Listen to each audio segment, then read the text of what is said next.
Bienvenue sur ce nouvel épisode de Investir pour demain, le podcast où l'on parle d'éducation financière, de bourse et d'investissement pour t'aider à mieux gérer ton argent et construire ton avenir financier. Aujourd'hui, on s'attaque à un sujet croustillant, les entreprises à dividendes. Comment fonctionnent les dividendes? Comment choisir les bonnes entreprises? Et surtout, faut-il vraiment en faire une stratégie d'investissement à part entière ou est-ce juste un mythe? Pour en parler, on reçoit un expert, mais pas n'importe lequel. Son nom, Chicken Finance. Oui, oui, le poulet de la finance.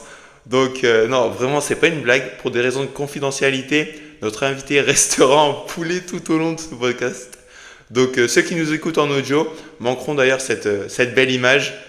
Donc, franchement, si toi, tu es sur YouTube, tu es vraiment chanceux. Donc, tu auras le privilège de voir Chicken Finance. Bon, allez, blague à part. Accroche-toi bien car cet épisode s'annonce aussi instructif qu'original. Chicken Finance, bienvenue sur le podcast. Merci beaucoup, Emilien. C'est très sympa de m'accueillir pour cet épisode. Je suis ravi en tout cas de pouvoir parler de cette stratégie, les actions à dividendes, parce qu'il y a pas mal de préjugés là-dessus. Et je pense que ça va être bien de pouvoir démystifier un petit peu tout ça.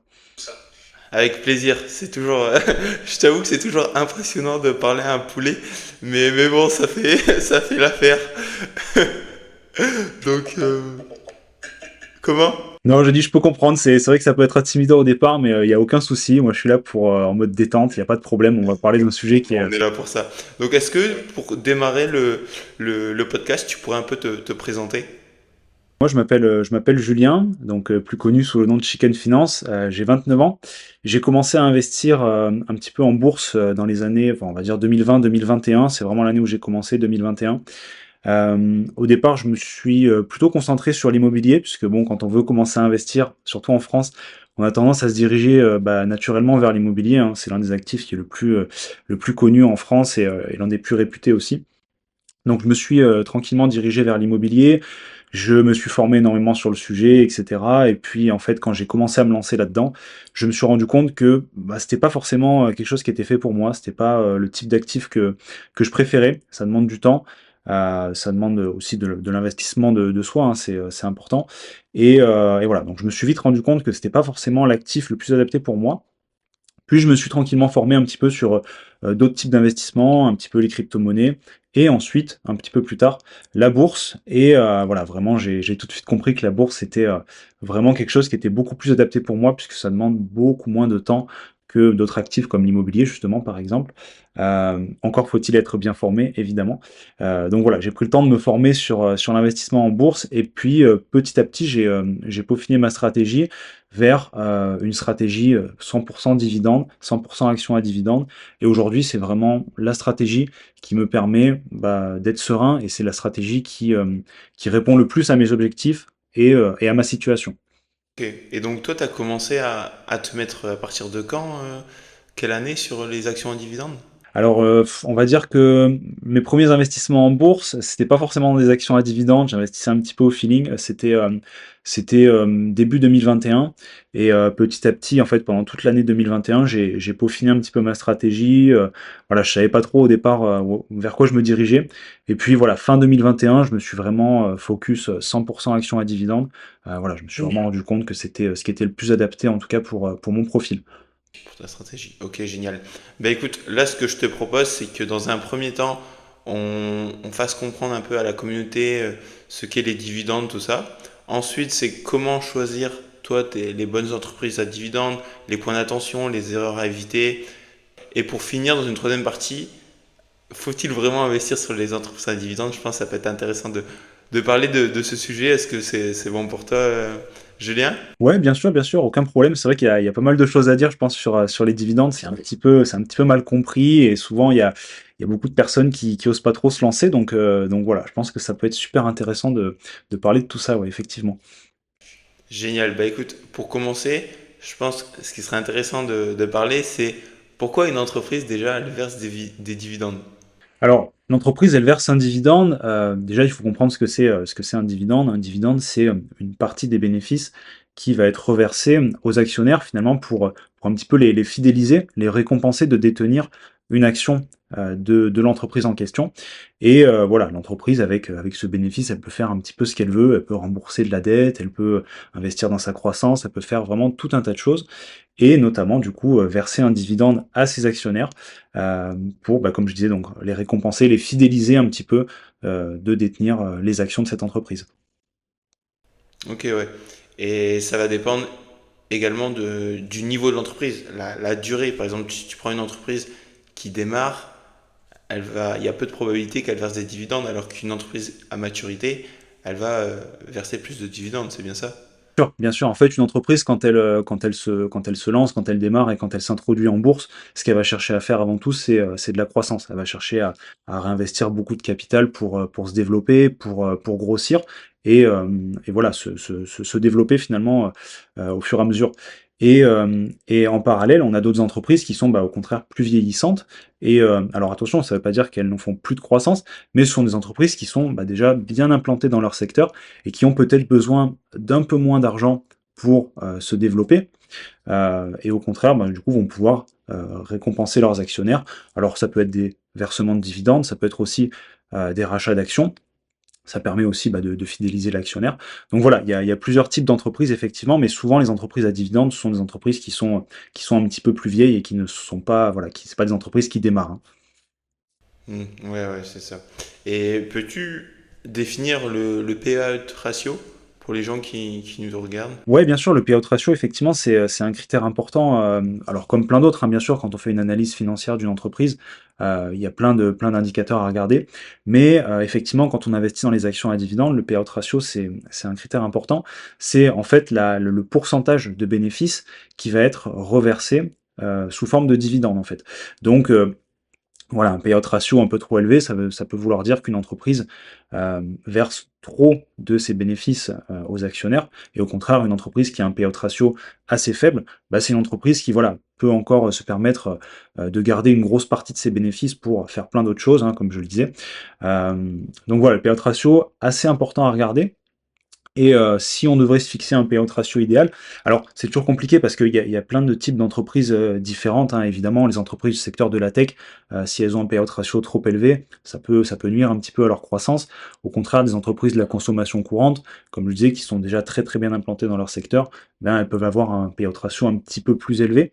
Mais voilà, à titre personnel, je me fixe une limite à 60-65% maximum. Après, il y a aussi les rates aussi à prendre en compte, puisque les rates, elles ont un payout ratio plus élevé, hein. Les rates sont les entreprises qui investissent en fait dans l'immobilier et qui donc vont, elles, devoir reverser une plus grosse partie de leurs dividendes aux actionnaires. Donc voilà, il faut vraiment faire en fonction du type d'entreprise qu'on a en face de nous. Mais je pense que 60-65%, c'est déjà un bon payout ratio et il faut éviter d'aller au-delà, je pense. Et justement, c'est intéressant ce que tu me dis ça par rapport à la moyenne. Si tu prends la moyenne des valeurs technologiques, là notamment il y a Meta qui a versé son premier dividende récemment. Euh, la moyenne des entreprises technologiques, c'est combien à peu près au niveau du payout? Alors, moi, j'investis pas à titre personnel dans les entreprises technologiques pour le moment, puisque voilà, on était quand même sur ces dernières années sur des niveaux de valorisation qui étaient assez élevés. Puis bon, voilà, forcément, on est sur des dividendes qui sont un petit peu plus faibles. Mais alors, j'ai pas les chiffres en tête, hein, mais je pense que sur des entreprises comme Meta ou Google, vu que ce sont des entreprises qui font énormément de bénéfices et qu'elles versent des petits dividendes, hein, souvent on est en dessous d'1%. euh, je pense qu'on doit être sur des payout ratios de 10, 20, allez, peut-être 30% maximum, mais rarement au-delà, je pense. Et maintenant, pour les entreprises plus discrétionnaires comme Coca, McDo, toutes ces entreprises-là bien implantées, c'est combien à peu près? Alors là, bah là, on va être plutôt sur du ouais, 60, 50, 60, voire peut-être 70%. Ça dépend aussi des années, hein, puisque une entreprise peut, voilà, pendant la période Covid 2020, forcément, les entreprises comme McDo, elles ont fait un petit peu moins de bénéfices, mais encore une fois, c'est pas dû aux fondamentaux de l'entreprise, c'est dû à quelque chose d'extérieur. Donc dans ces moments-là, bah, effectivement, on peut monter sur des périodes de ratio un petit peu plus élevés, 70, 75%, mais il faut voir aussi l'évolution dans le temps. Si l'entreprise, l'année d'après, quand on revient sur des contextes économiques plus favorables, un peu plus dans la normale, on va dire, bah, l'entreprise, logiquement, elle devrait avoir un payout ratio qui revient sur des niveaux un petit peu plus normaux, un petit peu plus bas, quoi. Ok, ouais.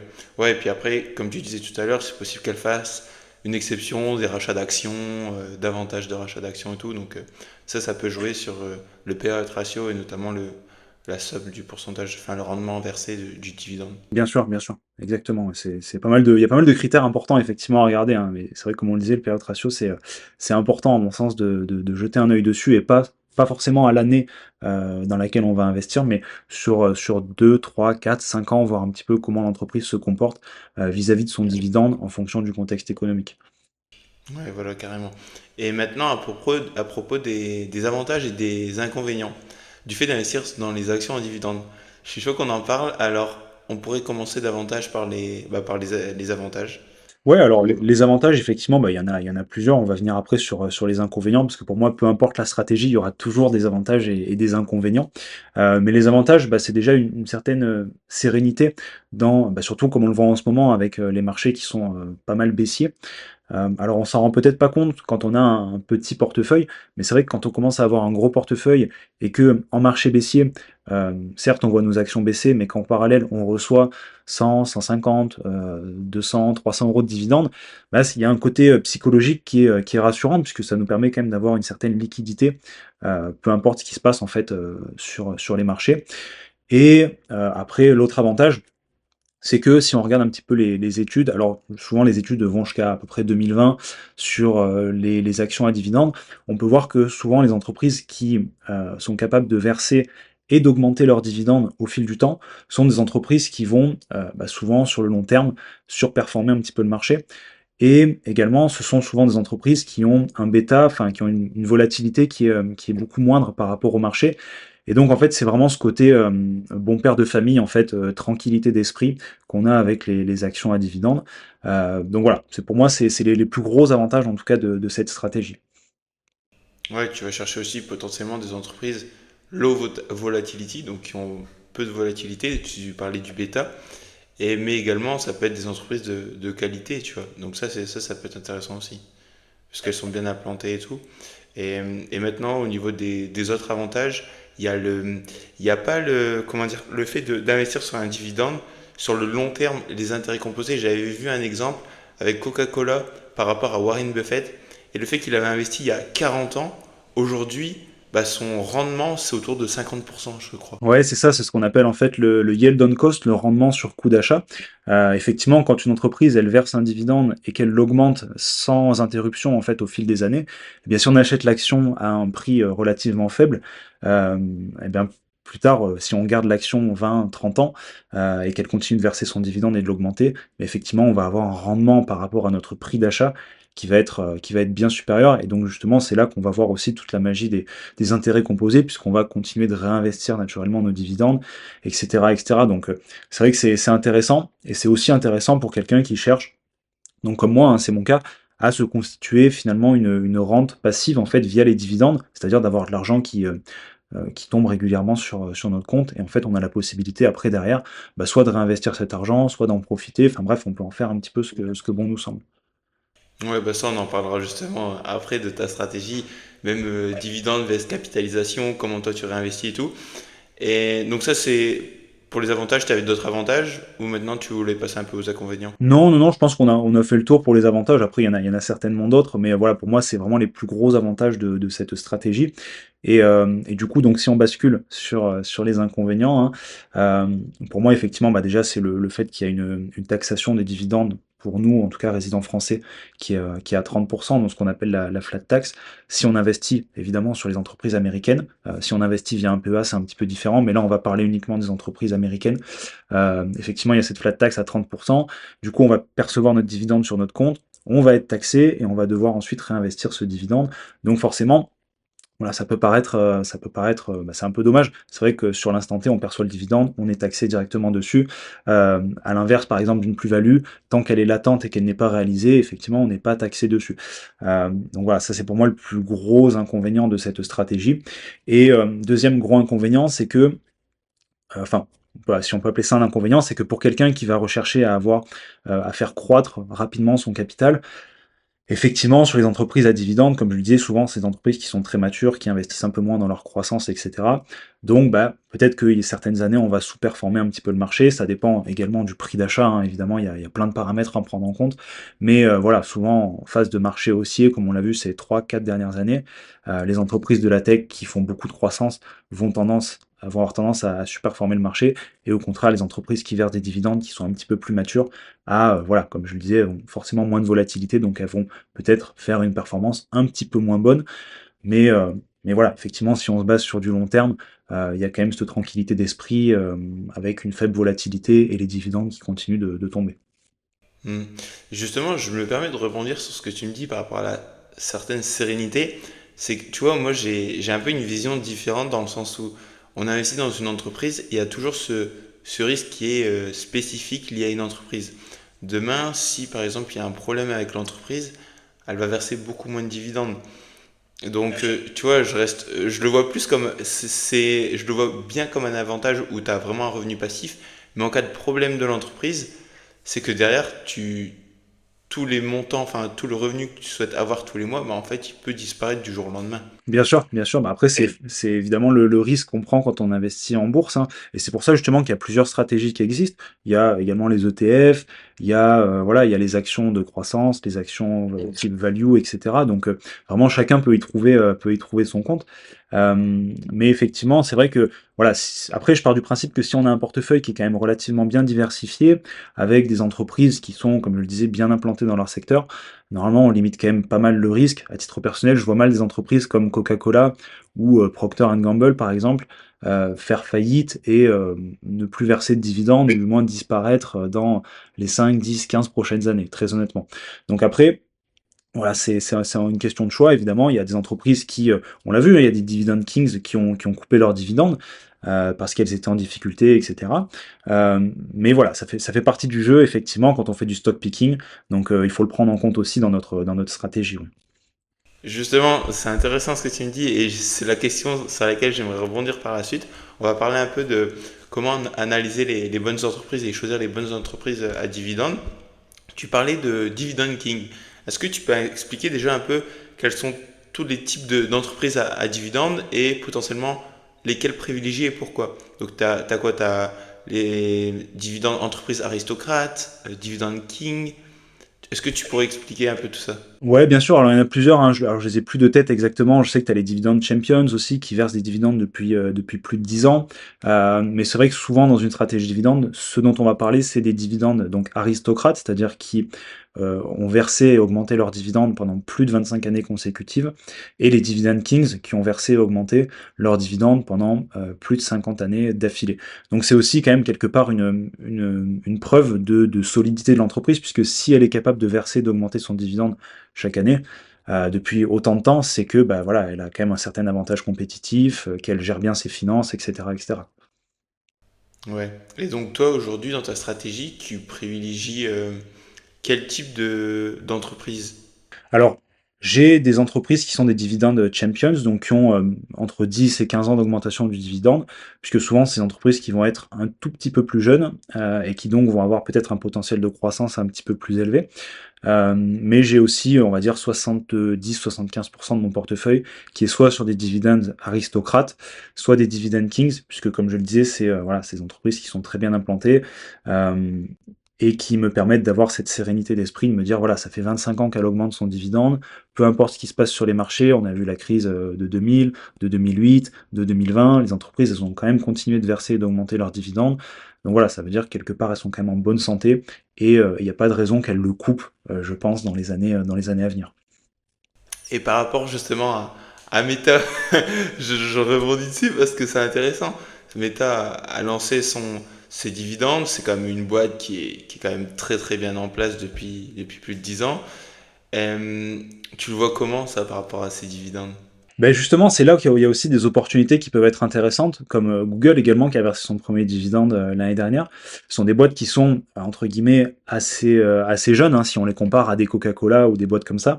Et effectivement, je pense que si on a un horizon d'investissement à long terme, ça peut être intéressant d'investir dans ce genre d'entreprise elles nous ont montré en fait cette volonté de vouloir verser un dividende.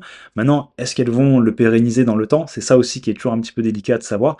Est-ce qu'elles vont continuer de le verser et de l'augmenter dans le temps? On a Microsoft par exemple qui verse et augmente son dividende depuis, je sais plus, quasiment 20 ans maintenant. Euh, donc voilà, c'est des entreprises qui peuvent être très intéressantes, effectivement, si on a un horizon d'investissement à long terme, en espérant que ces entreprises, bien sûr, elles deviennent des dividendes aristocrates, voire même des dividendes kings. C'est tout ce qu'on leur souhaite, en tout cas. C'est ça, ouais, non, c'est clair.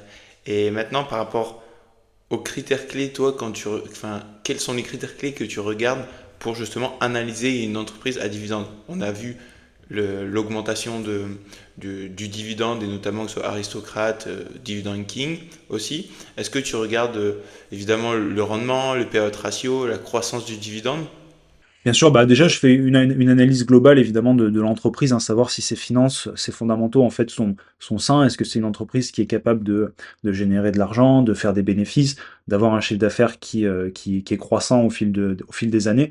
Évidemment, c'est la première chose que je vais regarder, hein, les marges, également l'avantage compétitif, hein, aussi, parce qu'il faut qu'une entreprise elle soit quand même résistante et qu'elle ait quand même un bon avantage compétitif dans son secteur.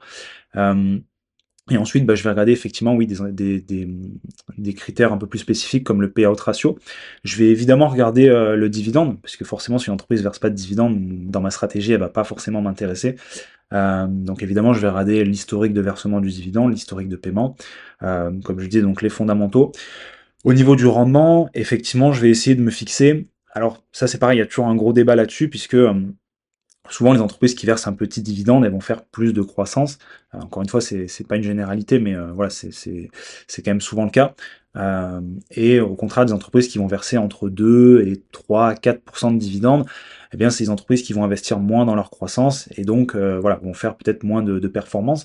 Je pense que ça peut être bien d'avoir un petit peu des deux en portefeuille, des entreprises qui sont justement un peu moins volatiles, un petit peu plus stables et qui vont verser un dividende un peu plus important, puisque si l'objectif de l'investisseur, c'est de se créer une rente passive via les dividendes. C'est quand même important d'avoir un pourcentage de rendement qui est assez intéressant.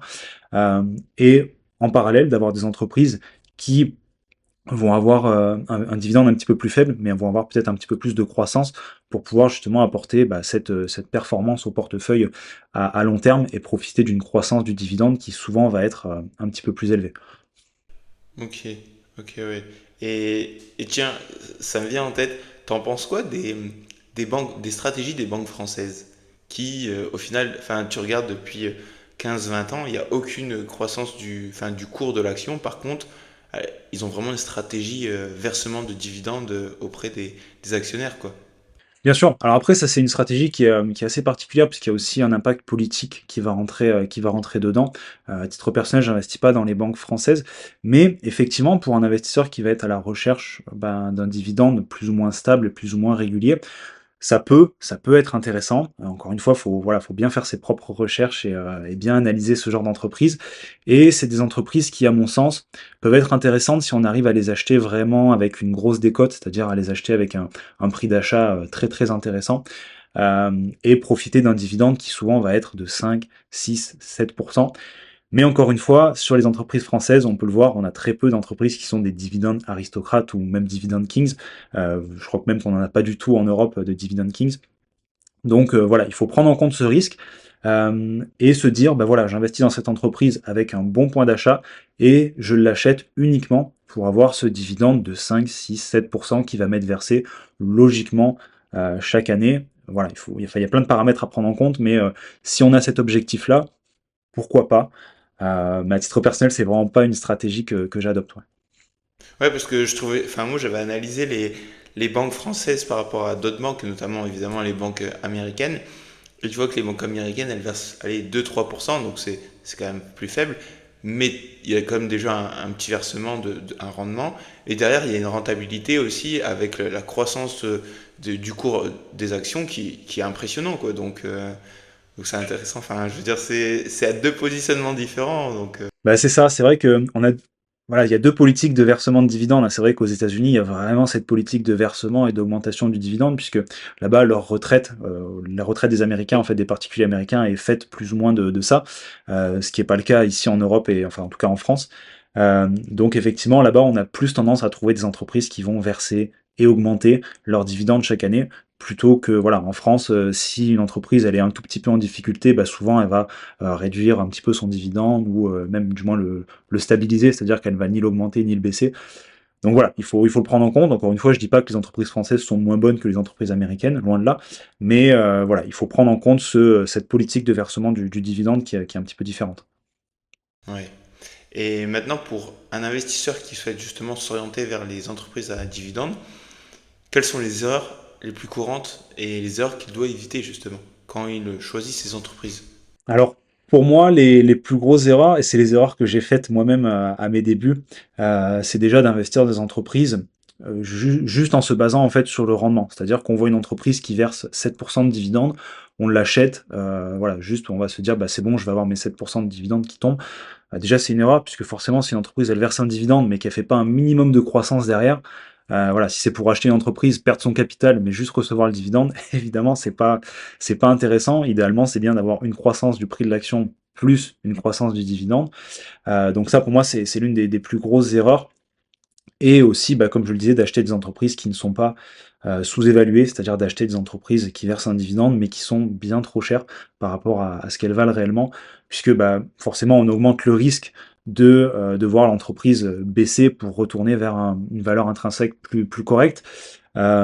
Et du coup, bah, juste, certes, on va avoir le dividende, mais si voilà, on va peut-être mettre beaucoup trop de temps à récupérer notre investissement avec uniquement le cours de l'action. Donc voilà, pour moi, c'est vraiment les deux grosses erreurs qu'on voit souvent dans la stratégie dividende.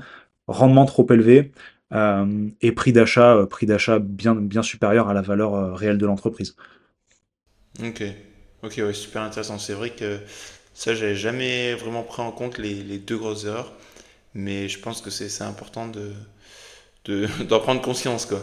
Et toi, par rapport justement à ta stratégie de dividende, une fois que, vu que tu es entièrement focus sur cette stratégie, une fois que tu reçois tes dividendes, tu fais quoi concrètement? Tu les utilises dans la vie de tous les jours? Tu les réinvestis? Tu fais quoi? Alors, pour être honnête, je me suis déjà fait le petit kiff de me dire, bah voilà, ce mois-ci, je retire mes dividendes, j'en profite, voilà, je me fais un resto, je me fais une sortie, quelque chose comme ça, j'en profite juste pour avoir ce petit kiff en fait de profiter de ces dividendes. Mais effectivement, voilà, le reste du temps, je les réinvestis en totalité. À l'heure actuelle, j'ai un portefeuille qui me génère à peu près 120 dollars de dividendes après impôt tous les mois. Donc vraiment, ces 120 dollars, je les réinvestis à chaque fois et je vois vraiment la puissance des intérêts composés puisque j'apporte du capital réellement tous les mois. Et en plus de ça, j'ai des dividendes qui sont toujours plus importants tous les mois et donc je peux réinvestir chaque mois un petit peu plus d'argent au fil du temps. Donc voilà, pour l'instant, moi, c'est full réinvestissement des dividendes. Ouais. Ok, et c'est intéressant parce que par rapport à ce que tu m'as dit tout à l'heure au niveau des inconvénients, tu as toujours cette phase fiscale qui t'impose et qui te mange. Et le fait de recevoir des dividendes, puis de les réinvestir derrière, tu serais pas mieux à. Enfin, après, moi, c'est mon point de vue, tu vois, de réinvestir pour éviter de passer par cette case de fiscalité, imposition, bam. Donc tu voudrais dire passer plutôt par un ETF type capitalisant, ce genre de produit? Ouais, ou même justement enfin, je veux dire des actions, mais du coup, tu n'as que les actions européennes qui te permettent de capitaliser, même si tu reçois des dividendes, tu les réinvestis sans passer par la flat tax, mais bon, tu n'as que les actions européennes à travers le PEA. C'est ça, c'est ça. Le problème, c'est que, voilà, comme je le disais tout à l'heure, hein, cette politique de versement du dividende, elle est vraiment pas la même en Europe qu'aux États-Unis. Donc c'est pour ça aussi que je me focus un peu plus sur les États-Unis. On peut voir aussi qu'aux États-Unis, de manière générale, le marché a toujours été un petit peu plus performant que l'Europe. Alors ça dépend sur quel laps de temps on regarde, mais en règle générale, ça a souvent été le cas. Donc c'est pour ça que j'ai un peu plus de conviction quand même pour le marché des États-Unis. Mais effectivement, j'ai deux entreprises que je peux citer. Hein. J'ai Total et Vinci dans mon portefeuille à dividendes sur mon PEA. Donc effectivement, sur ces deux entreprises-là, bah, c'est génial puisque je capitalise à fond. J'ai pas cette flat tax qui vient se greffer au milieu. Mais encore une fois, je pense que si on a une optique long terme, cet impôt, de toute façon, on va devoir le payer quoi qu'il en soit, hein, même si on réalise une plus-value, à la fin, on va devoir quand même payer cette flat tax si on investit aux États-Unis. Et je pense que la performance et la croissance du dividende sur le long terme, à mon sens, devrait compenser cette flat tax qu'on va payer sur les dividendes. Après, tu vois, je suis d'accord aussi avec toi du fait que cette flat tax, à tout moment, on va la payer. Maintenant, si aujourd'hui tu peux éviter de payer cette flat tax à court terme pour la réinvestir et pour justement te permettre d'utiliser encore plus ce levier des intérêts composés, justement, c'était ma question suivante. Vu que tu es fortement axé sur les entreprises américaines, si je ne dis pas de bêtises, pourquoi ne pas forcément opter pour un ETF distribuant, donc qui verse des dividendes, axé sur le marché américain? Alors effectivement, ça peut être une très bonne alternative et d'ailleurs c'est dommage parce qu'il existe un ETF distribuant qui s'appelle le SCHD, mais qui n'est disponible pour l'instant, qu'aux Américains, c'est-à-dire qu'il n'est pas disponible en Europe pour une question de normes. C'est un ETF qui possède de très, très belles entreprises à dividendes, qui est réajusté, régulièrement et qui verse, je crois, entre 3 et 4 de dividendes annuels, donc c'est vraiment super intéressant pour un investisseur qui souhaite recevoir des dividendes via un ETF. Mais encore une fois, c'est vrai que bon, en Europe déjà le choix des ETF distribuants il est un petit peu plus limité. Et puis il y a cette problématique qui me gêne à titre personnel sur les ETF. Encore une fois, je dis pas que c'est forcément un inconvénient, mais on l'a vu récemment avec, je crois que c'était Amundi, qui avait leur ETF qui était capitalisant et qui est passé à distribuant ou l'inverse, je sais plus.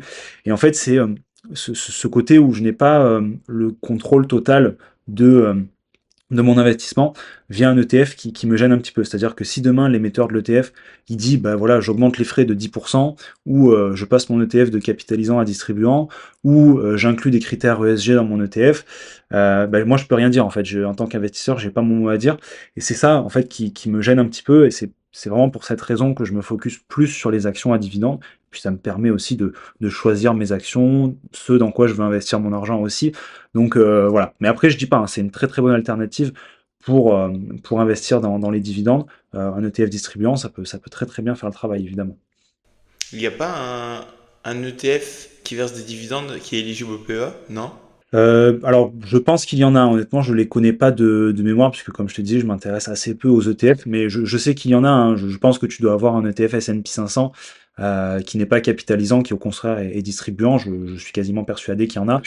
Maintenant, à voir, voilà, le rendement, à voir l'encours sous gestion. Enfin bref, il y a plein de critères à. Non, non, je voulais. Ah ouais, excuse-moi, je me suis trompé ma question. Justement, un ETF distribuant, mais sur des entreprises qui versent des high dividends, tu vois. Ah oui, bien sûr. Oui, oui, il en existe. Je sais qu'il en existe. Est-ce qu'ils sont éligibles au PEA? Maintenant, je saurais pas te dire, mais je sais qu'il y a il y a des ETF qui sont appelés ETF High Yield, qui versent des dividendes et qui souvent vont, c'est des rendements de 9-10% de dividendes annuels. Donc, est-ce que c'est tenable sur le long terme? Très honnêtement, je pense pas. Donc, voilà. Encore une fois, si on veut investir dans ce type de produit, il faut prendre en compte les risques qui vont avec, quoi. Concrètement, toi aujourd'hui, si tu avais potentiellement plus. Alors, c'est pas un conseil en investissement, hein, je préfère le prévenir, mais si tu avais potentiellement plus. Pas des pépites à partager sur des entreprises à dividendes, mais plutôt sur des entreprises où tu as vraiment une vision long terme et que tu penses qu'ils vont encore. Après, basé sur évidemment les analyses que tu as pu faire, qui ont un fort potentiel de dividendes à l'avenir. Est-ce que tu aurais peut-être une ou deux entreprises à nous partager? Ouais, effectivement, donc c'est pas un conseil d'investissement puisque comme on le disait, bah voilà, il faut adapter le type d'entreprise à notre stratégie.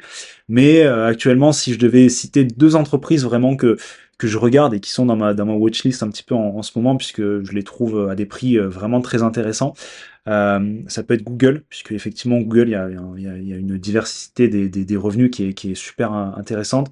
C'est une très grosse boîte et elle s'est mise à verser un dividende il y a 1 ou 2 ans, je crois. Donc ça peut être vraiment intéressant si on a beaucoup de conviction pour cette entreprise et que la politique de dividende reste la même et qu'on a voilà un horizon d'investissement à long terme.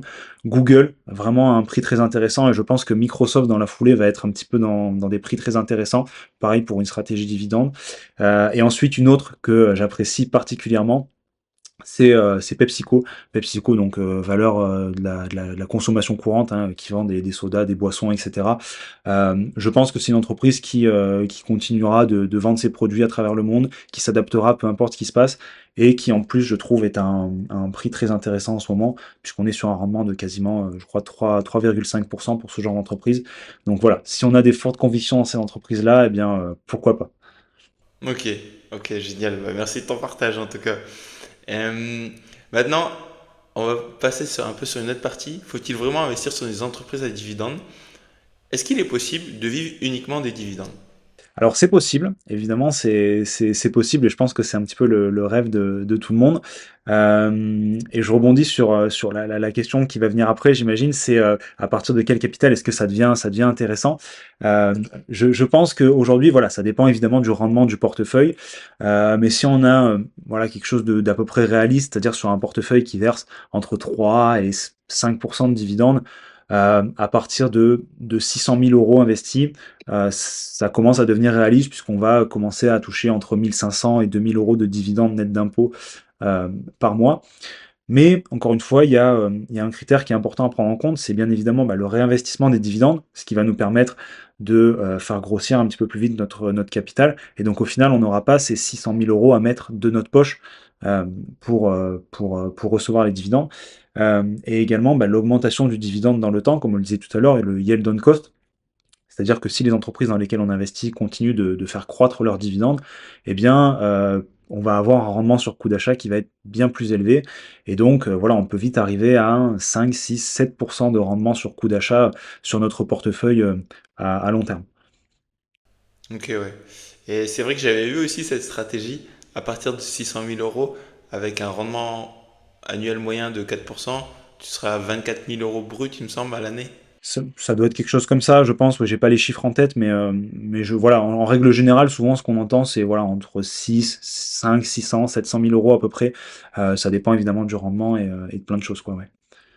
Ok. Là, j'aimerais rebondir sur une autre question. Lorsqu'une entreprise verse des dividendes, son cours de bourse, on est d'accord qu'il baisse proportionnellement au montant des dividendes qu'il a versé, que l'entreprise a versé. On pourrait donc dire que justement, les dividendes, ils n'enrichissent pas l'actionnaire, mais plutôt, enfin moi je vois comme ça, c'est un transfert d'argent de l'entreprise à justement l'actionnaire, sans vraiment création de richesse, parce que ce qu'il a gagné, il le transfère, mais il ne le réinvestit pas. Quelle est ta vision sur ce point-là? Alors, effectivement, c'est un point qui revient souvent quand on parle des dividendes. Bon, déjà, ce qu'il faut comprendre, c'est qu'on a énormément d'entreprises aujourd'hui qui versent des dividendes, même des entreprises de qualité. Donc, je pense qu'un investisseur qui va faire du stock picking, voilà, il y a très peu de chances qu'il investisse uniquement dans des entreprises qui ne versent pas de dividendes. Donc ça, c'est quand même un point à prendre en compte, hein. Tôt ou tard, je pense qu'on sera amené à en recevoir si on investit en bourse. Donc déjà, ça, c'est le premier point. Et évidemment, comptablement parlant, c'est vrai que comme tu le dis, voilà, on a une action qui vaut 100 euros, on reçoit par exemple 5 euros de dividende de cette action, eh bien, on se retrouve avec 95 euros, donc la valeur de notre action, et 5 euros en espèces sur notre compte. Donc effectivement, à l'instant T, ça n'enrichit pas l'actionnaire. Maintenant, ce qu'il faut prendre en compte, c'est que une entreprise, c'est vivant, ça continue de réaliser des bénéfices au fil du temps, peu importe ce qui se passe, hein, logiquement. Donc voilà, ce bénéfice qu'elle a reversé aux actionnaires sous forme de dividende, eh bien, elle va le régénérer logiquement derrière. Et encore une fois, si on a un horizon d'investissement long terme, eh bien, on se rend compte souvent, alors c'est pas pour toutes les entreprises le cas évidemment, mais pour des entreprises qui sont très solides, qui ont de bons fondamentaux et qui peuvent se permettre de verser un dividende sans se mettre en difficulté, eh bien, on peut voir que ces entreprises, souvent, elles ont un recovery time. Alors, je sais pas exactement si c'est le terme exact, mais c'est-à-dire en fait le temps entre l'entreprise, elle a versé son dividende et le prix de l'action retrouve le prix en fait d'avant versement du dividende. Souvent, on peut voir que pour ce type d'entreprise, eh ben, des fois, c'est 3, 4, 5, allez voir une semaine pour retrouver le prix d'avant versement du dividende. Donc effectivement, à l'instant T, l'actionnaire, il gagne pas d'argent, comptablement parlant, c'est évident. Mais s'il vend pas ses actions et qu'il a un horizon d'investissement à long terme, logiquement, il devrait récupérer cet argent, entre guillemets, perdu et, et voilà, et finalement, il devrait être gagnant sur le long terme. Donc, encore une fois, c'est vrai que si on a un objectif de capitalisation et qu'on veut vraiment des entreprises qui investissent beaucoup dans leur croissance et voilà, avoir vraiment un cours qui va être très très haussier sur le long terme, faut pas se focus, à mon sens, sur la stratégie dividende, c'est pas adapté pour ça. Maintenant, pour quelqu'un qui veut se créer un complément de revenu ou vivre de ses dividendes à long terme, évidemment qu'il va se diriger vers des entreprises à dividendes et voilà, et c'est vrai qu'encore une fois, on s'en rend pas forcément compte quand on a un petit portefeuille, mais je pense que pour ceux qui ont des portefeuilles boursiers qui sont à 1, 2, 3 millions d'euros et qui reçoivent peut-être, je sais pas, 3 ou 4 000 euros de dividendes par mois, bah, je pense que voilà, quelque part, alors certes sur le papier ils s'enrichissent pas comptablement parlant, mais je pense qu'ils sont quand même heureux de recevoir ces dividendes pour pouvoir encore une fois en profiter, les réinvestir, faire un petit peu ce qu'ils veulent quoi. Donc Ouais. Après, de mon point de vue, on a chacun une stratégie différente. Je vois plus ça dans le sens où c'est aussi une satisfaction psychologique de se dire, ouais, j'ai de l'argent qui rentre, trop bien, j'ai des dividendes et tout, tu vois. Donc même si sur le papier, le fait de capitaliser, tu bénéficies donc, enfin, notamment du spread. Le spread, je pense que aussi, tu vois, quand tu reçois un dividende, derrière, après, tu le réinvestis. Tu réinvestis pas au montant exact du cours parce que tu as toujours un spread entre l'écart d'achat ou de vente et l'écart réellement déclenché. Et, et donc, mais oui, je pense que c'est psychologique et les gens qui ont envie de recevoir un dividende, bah, tant mieux pour eux, c'est la stratégie qui leur convienne. Toi, aujourd'hui, potentiellement, cette stratégie, elle convient à tout type de personnes ou c'est plus enfin, tout âge, ou c'est plus des personnes quand même, tu peux le voir dans ton entourage, qui ont un certain âge. alors c'est vrai que souvent c'est une stratégie qu'on a tendance à dire, voilà, c'est adapté aux personnes qui ont déjà un gros capital, qui voilà, veulent avoir un portefeuille qui est assez résilient et qui va pas forcément perdre beaucoup en valeur, tout en versant des dividendes relativement corrects, au fil du temps. Mais, on en revient finalement aux intérêts composés. Je pars du principe qu'à partir du moment où on commence à investir tôt dans, ce type d'action, alors encore une fois, je dis pas que c'est la stratégie parfaite, loin de là, mais c'est vrai que ça permet quand même de se constituer un beau portefeuille à long terme puisque bah, bon, certes au départ on va avoir une, deux, trois actions de telle entreprise en portefeuille, on va recevoir des petits dividendes, mais si on est régulier dans notre stratégie d'investissement, qu'on ne cherche pas à acheter et vendre des actions, voilà, d'essayer de timer le marché, etc., qu'on est simplement régulier dans nos investissements, ben voilà, je peux le voir, hein, moi j'ai commencé avec un petit capital, je commençais à investir avec des 100, 200, 300 euros. Au fil du temps, j'ai pu investir un petit peu plus d'argent parce que voilà, j'ai vraiment peaufiné mon budget, etc. Donc bref, donc voilà. Mais effectivement, pour quelqu'un qui commence tôt, je pense qu'il se rendra très vite compte de la puissance des intérêts composés. Et voilà. Après, encore une fois, il y a évidemment plein de critères à prendre en compte. Ne pas acheter ces entreprises trop chères, ne pas acheter que des entreprises qui font pas de croissance et qui versent de gros dividendes. Voilà, c'est vrai que c'est une stratégie. Moi, en tout cas, voilà, j'ai 29 ans. Certes, on pourrait dire, ouais, t'es jeune, tu pourrais investir plus dans des entreprises de croissance, etc., pour faire croître ton patrimoine à long terme.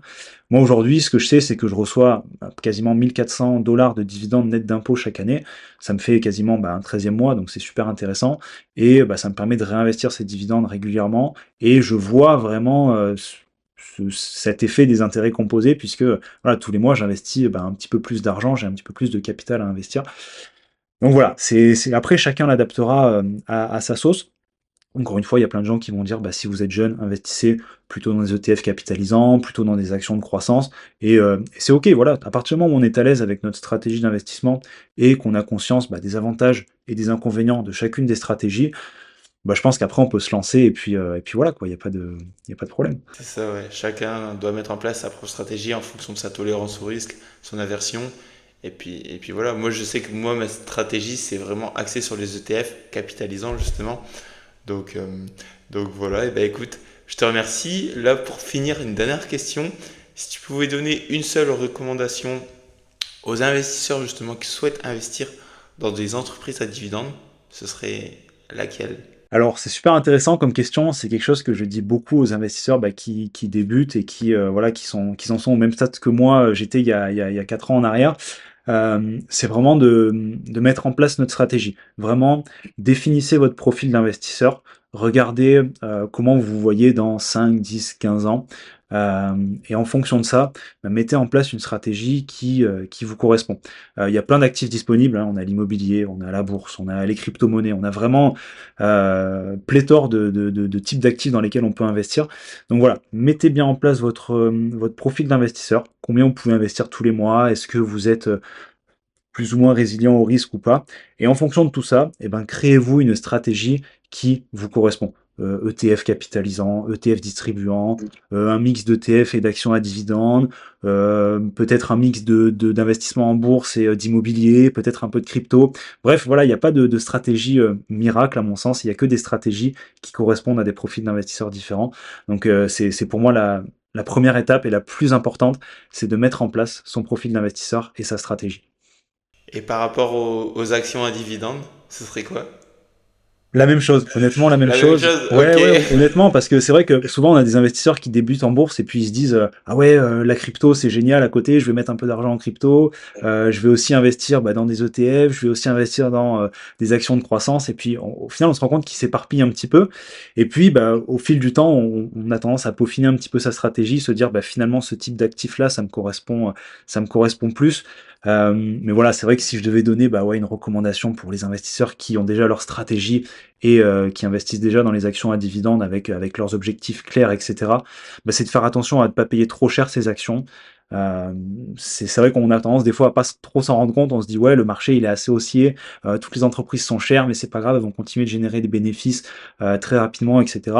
Et puis en phase de marché baissier, on se rend compte que qu'on a acheté nos entreprises trop chères.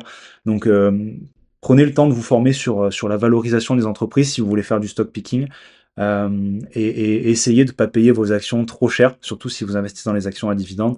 Et puis, je pense que vous vous remercierez sur le long terme. Ouais, c'est clair. Bah écoute, merci Julien, merci Chicken Finance pour Merci beaucoup. ce Merci à podcast. toi, Emilien. Et puis voilà, on arrive déjà à la fin de cet épisode d'Investir pour demain. Donc j'espère que cette conversation avec Chicken Finance t'a apporté des clés concrètes pour mieux choisir tes actions en dividendes et mettre en place une stratégie. Si cet épisode t'a plu, pense à le partager, à laisser un avis, à nous dire en commentaire ce que tu as retenu. Ton soutien est essentiel pour faire grandir le podcast et continuer à proposer du contenu de qualité. Tu peux retrouver également Chicken Finance sur Instagram. Nous, on se retrouve très vite pour un prochain épisode. D'ici là, forme-toi, reste curieux et investis intelligemment. Allez, salut!